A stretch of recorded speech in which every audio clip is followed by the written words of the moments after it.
Alright, Happy New Year everybody. It's 2024. This is the first completed project of the new year. And if you've been following along, you know I bought this little inexpensive oscilloscope on a Black Friday deal. And I like it, but I didn't like the power supply that came with it. I did a little video a while back, a couple weeks ago or whatever, about how on the most sensitive range of 50 millivolts per division, there was some junk in there that is coming from the switch mode power supply. So I decided to build my own linear supply and get rid of that, and here it is. It's funny, it's almost as big as the oscilloscope itself, but that's the price you pay for clean power. Hang on just a second. Okay, here's what it looks like. And again, second project in a row. I think I've had just about the perfect cheap little Hamfest $1 box for the project at hand. I've been hanging on to this one for a while, but this worked out good. So here's the linear supply. Shout out to Steve, JJT, for supplying the power transformer. 12 volt center tap at 2 amp, which I'm only using half of. There's a bunch of us that have pretty complete, unique junk boxes, and we trade parts back and forth all the time. So somebody needs something, they just put out the call, and if you got it, you send it. It works out great. Anyway, the new regulator and heatsink are here. That's what it looks like with the bypass caps. I did some testing on this one before I actually built the supply to make sure everything was going to be copacetic. Everything else come out of the junk box here. So let me stick it in the box and power it up, show you how it works. Okay, let's give this a try and see if I can get it in focus. It's always hard to, for me anyway, to get backlighted stuff come into focus real well.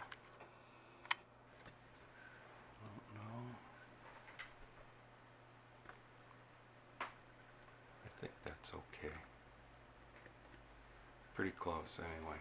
Alright, so let's make sure we're at 50 millivolts per division on each channel.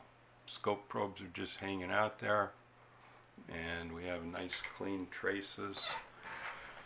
I'll pick up the probes here a little bit, move them around.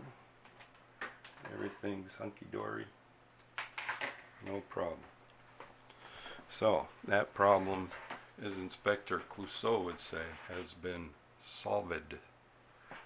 Just as a quick test, let me put the factory supply on there, the switch mode power supply, and you can see the difference. So stand by. Okay, just plugged in the OEM power supply.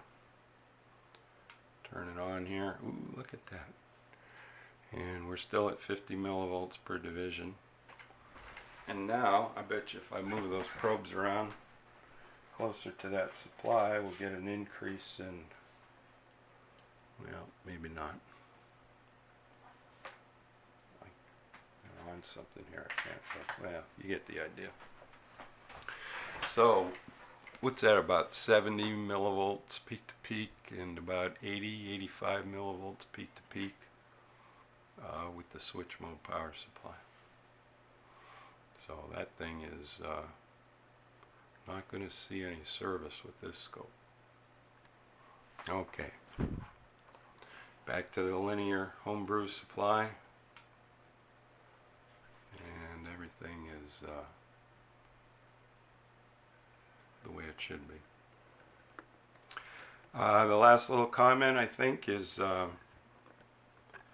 I had the scope on for about an hour and was checking the temperature of that regulator, and after about an hour's on time, just idling here, not that it makes any difference, but the heatsink was, I would say, warm to the touch. Not hot, nowhere near hot.